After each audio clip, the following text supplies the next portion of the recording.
and me and Vernon have stumbled in to the toastiest, warmest, lovely dressing room. And who have we found, Vernon? It's only the script! Yeah! Best band. It's lovely here, It's nice boys. in here, isn't it? Yeah, we know how to do a festival style. Yeah, you know? who did you have chat up, get such an... And you've got a yucca plant. It's the Irish accents, I believe. We moved our way next to Lady Gaga because we're going to infiltrate for a cup of tea in a while. Well, and also you'll be able to get a bit of luncheon meat because she's probably making a frock out of it. So if you get peckish... Barbecue address, what? Have you seen the Gaga knocking about? No, No, don't I actually haven't see at her. all. Yeah, I've seen our 5 buses outside, though. That's a nice little abbreviation, the Gaga. I like it. That's very Yeah, it's nice. She's here because we had a sound checking before, so she might be on a bus now, like, I don't know, like... She got a sound check. We don't get a sound check. We're doing it. That's because you don't need one, boys. Come on. Plug it in and play. Let's just go on there and just go for it. That's what you got to do. Rock and roll style, festival style. No hanging around. Now then, yesterday, Arctic Monkeys, what did they play? I don't want to miss a thing. Yeah, they started off with a little bit of Aerosmith. Yeah, And they're like just it was playing quite that. amusing because it lulled the audience into a really weird false sense of insecurity because they didn't really know what they were getting. They was kind of, hang on a minute, this is Aerosmith. Rumour has it that we're about to see the Arctic Monkeys. I'm feeling a little bit weird because I've got all Steve Tyler, and then they started to raise their hands up like really slowly and start waving to the They music. were all singing along, weren't they? Yeah, and then Alex came on and he was like, Aero Monkeys. yeah, and Alex came on, he's like, hello, Carlisle, you alright? Let's go. It was I mean, are you tempted to start off with like a bit of a curveball at the start of your Now I am. Yeah, bit of Chakademus and Pliers or something? I'm not sure you can beat that. That was a good one. That's a very good one. Aerosmith was a good one. Because I hate that song too. They must hate it as well. Apparently, it's the most popular first dance at a wedding now, that song, yeah. Top break even should be with a script.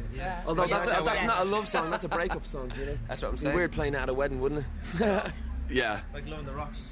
That's a nice claim to fame, though, that your song is Breaks people makes up. people break up. Yeah. It's not too grim, is it? Soundtrack to heartbreak. Are you looking forward? So listen, when we do big weekends, we always hear at Radio 1, we always have a real feeling that it's, despite the rain patting on the top of this roof, it always feels like kind of the start of summer. I mean, are you getting ready for the festival season? How are you preparing?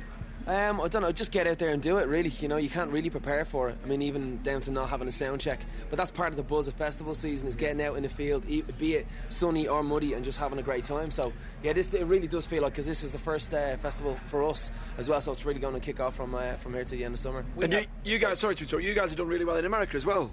Yeah, it's kicking off Really over good. there at the moment. We go there in the morning actually to do a 4-week tour as well. We just come off one as well over there, so it's all doing really well. Fingers crossed. A lot of promo in America, because, I mean, over here in the UK, obviously, we only have one radio station, and that's BBC Radio 1. Whereas in America, it's like, welcome to 94.5 Arkansas, or whatever. Yeah, So amazing. It's every single state has a ton of radio stations that you got to go do, you know, and it's all acoustic. It's all you've got to go on an acoustic In tour. the past 2 years, we've been there 22 times, so we're prepared to put the work in over there as well. But it's a hard thing to do, kind of balance the UK and America. But we're very, very lucky that you know, even for the first time right now, looking like it's going to go top 10 in pop, and it's already number 3 on the AC chart over there. So we're rocking and rolling, yeah. congratulations, that's massive. Yeah, I did a TV show for NBC 5 years ago, right? And for promo, I did 135 radio interviews in one morning. We call it Promageddon. Yeah, Armageddon. That's yeah. Promageddon right there. It's unreal. Yeah. And you have to keep your energy levels high, and you say the same thing in every one, and it's just like, yeah, 133. Yeah. And you have to, being Irish and nobody can understand us, we have to slow down when we talk. Oh, Yeah, yes. so they're loving the Oh, yeah. Irish thing, and they're like, you're from Ireland. I don't know if they know we're from Ireland because we have to change our accents over there because they can't understand a word we're saying, you know. It's funny. Yeah. A lot of our interviews tend to be subtitled. This will probably be subtitled too. That's what we needed for Westwood yesterday when you were chatting to him. So listen, what time are you on stage? 5:30, yeah, till 5:05. Or if we can go a little bit later, it'd be great. Are you the kind of guys who, when you get to a big festival like this, when you get to a big venue, do you go and check out? Do you chat to other bands? Do you kind of mingle, or are you kind of quite quiet and maybe just have a kip? Or... We try to have a beer with as many people as we can. Really, we try to be as social as possible. We're normally the ones at the bar, so we tend to meet any other cool bands want to have a beer. So it's normally nice, you know. It'd be nice to have a kickabout and stuff normally when it's a bit summery. Not in this It's a bit weather. rainy outside, yeah. Didn't bring me shorts and me boots. Hey, I'll tell you what's funny is we keep banging on about the weather and how it's raining and how the side's getting a little bit muddy, but still, slaves to fashion never ever cease to amaze me. There's several hundred girls out there in denim jean cut-offs. It's like, do you not realise how cold it is? We're at the top of a hill. It's freezing. The legs look like they're carved from corned beef. That purple colour. You got all the strings around it. Like a plucked chicken. Oh, what? Crikey. Yeah, all dimply and ready to go. So painting like a rock star pitch, what happens between now and your stage time then? Will you have teach us how to warm up our vocal cords. Do you do all that?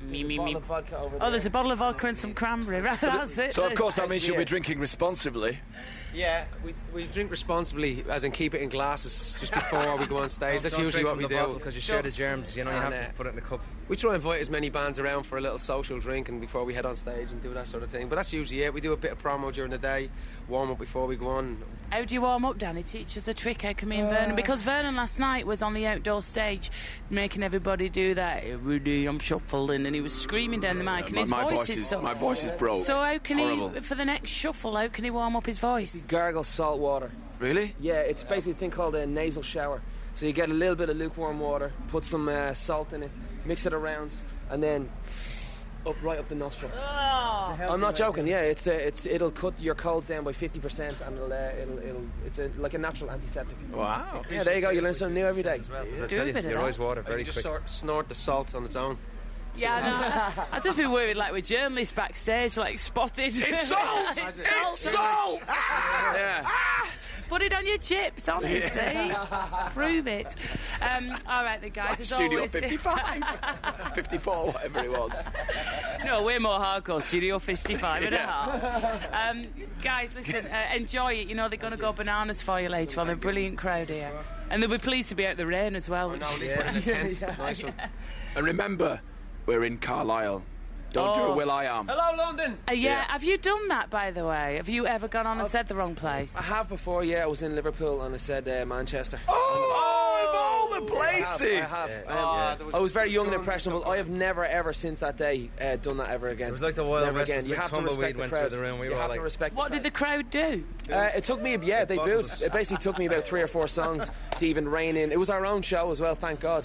But it took me about 3 or 4 songs to rein the crowd back in. I was so sorry for that. Still is sorry. It's like, I just want to apologise. You can tell the nervous tension that he's got. He's like, I can't believe I said it. You know what? Honestly, I'll read anything you put on the teleprompter. I am totally anchorman. Like Ron Burgundy. So now you're saying it. I'll probably walk out and go, London. You know? No, don't do it. Don't do it. No, I'm joking. I never. BBC Radio 1's Big Weekend.